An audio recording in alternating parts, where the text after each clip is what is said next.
Bismillahirrahmanirrahim. Welcome back to USA Pharmacy Kali.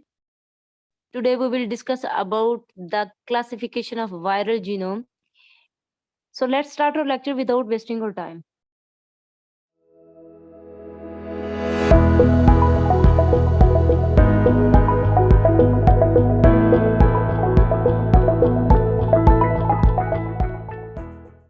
Previous lecture में हमने basically discuss किया था कि डीएनए वायरसेस जो होते हैं उसका जो जीनोम होता है वो डीएनए की फॉर्म का होता है, जो डबल स्ट्रैंडेड होता है या सिंगल स्ट्रैंडेड होता है। न्यूक्लियस के अंदर उसकी रेप्लिकेशन होती है और उसको अपनी मशीनरी बनाने के लिए उसको होस्ट के सेल की मशीनरी तक एक्सेस हासिल करनी पड़ती है, तब जाके वो अपनी मशीनरी एक्टिवेट करता है, अपनी रेप्लिकेशन करता है और नेक्स्ट सेल में मूव करता है। और देन हमने सेकंड वाला पढ़ा था कि वो वाले वायरसेस जिनका जीनोम, जिनका जेनेटिक मटेरियल आरएनए की फॉर्म का होता है और उनकी जो रेप्लिकेशन होती है वो बेसिकली होती है साइटोप्लाज्म्स के अंदर।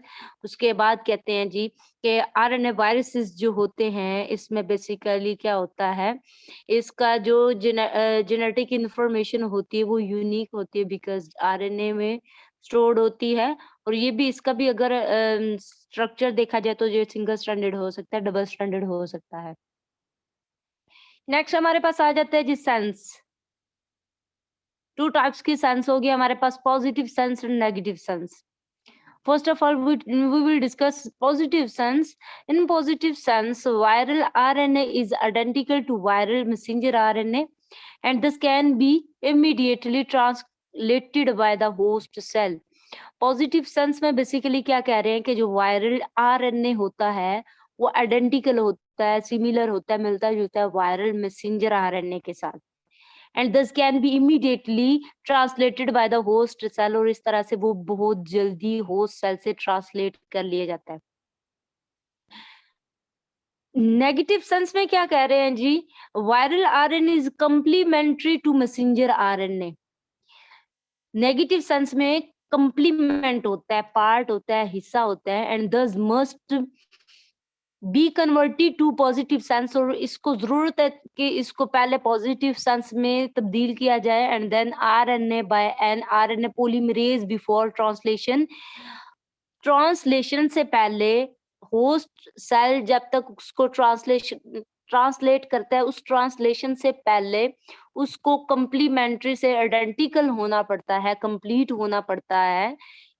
इसलिए उसको नेगेटिव सेंस को फर्स्ट ऑफ ऑल हम पॉजिटिव सेंस में कन्वर्ट करेंगे आरएनए पॉलीमरेज एंजाइम से एंड देन वो ट्रांसलेटेड होगा by the host cell. DNA nomenclature is similar to RNA nomenclature. कहते हैं डीएनए का नोमेनक्लेचर जो है वो आरएनए के नोमेनक्लेचर से सिमिलर है in that the coding strand for the viral messenger RNA is complementary to it. कहते हैं इस तरह फिर क्या होता है, coding strand for the viral messenger RNA is complementary to it negative and the non coding is strand is a copy of it positive. जो coding strand होगा जिसमें इंप्रूवमेंट की जरूरत है वो हमारे पास नेगेटिव होगा, कम्प्लीमेंट्री होगा और जो ना पॉजिटिव है उसको तो जरूरत नहीं है, वो ऑलरेडी आइडेंटिकल है और इमीडिएटली होस्ट सेल उसको ट्रांसलेट कर लेते हैं। इस तरह से वो क्या होगा, नॉन कोडिंग स्ट्रैंड होगा। Reverse transcribing viruses, these replicate using reverse transcription. कहते हैं ये रेप्लिकेशन करने के लिए रिवर्स ट्रांसक्रिप्शन मैकेनिज्म इस्तेमाल करते हैं which is the formation of DNA from an RNA template, जिसमें हम क्या करते हैं डीएनए को आरएनए टेम्पलेट से बनाते हैं। Reverse transcribing viruses containing RNA genomes use an DNA intermediate to replicate.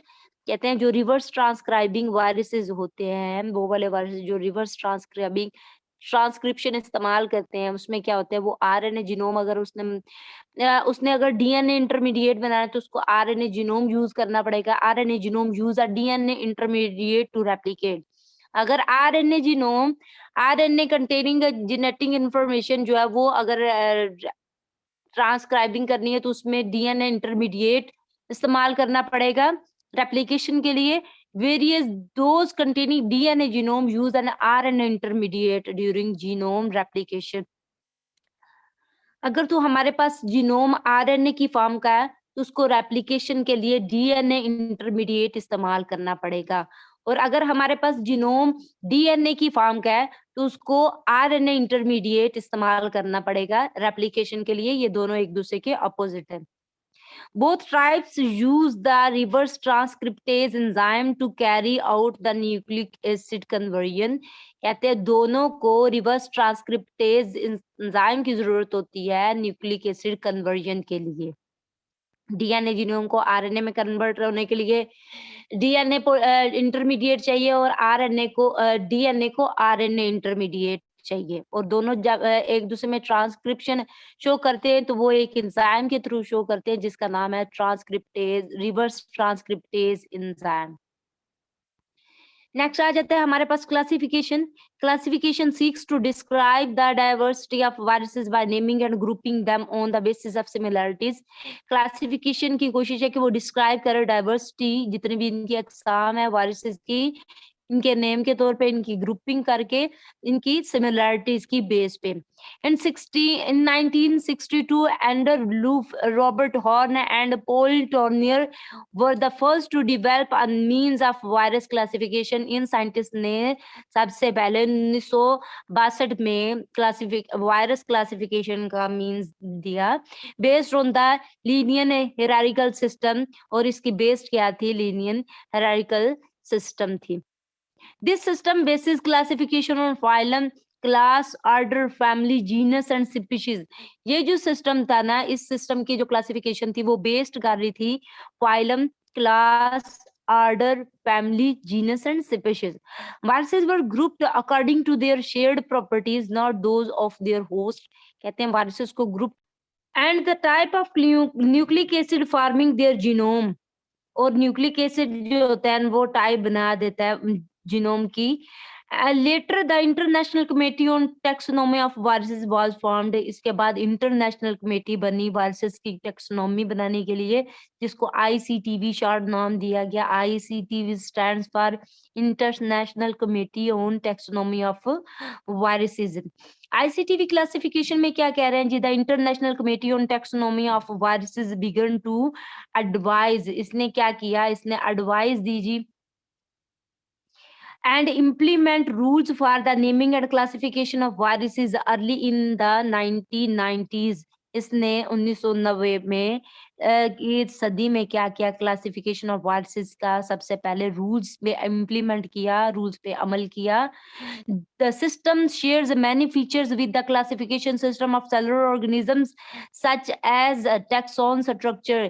ये सिस्टम जो इसने शेयर की, मैनी फीचर्स, बहुत सारे फीचर्स इसने शेयर की with the classification system of cellular organisms. जिसकी क्लासिफिकेशन सिस्टम किसकी थी? सेलुलर ऑर्गेनिजम्स की। सच एज टेक्सॉन स्ट्रक्चर, जैसे कि टेक्सॉन का स्ट्रक्चर जो होता है।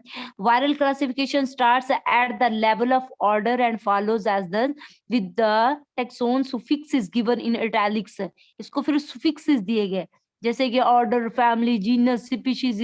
इसमें क्या कहा उन्होंने?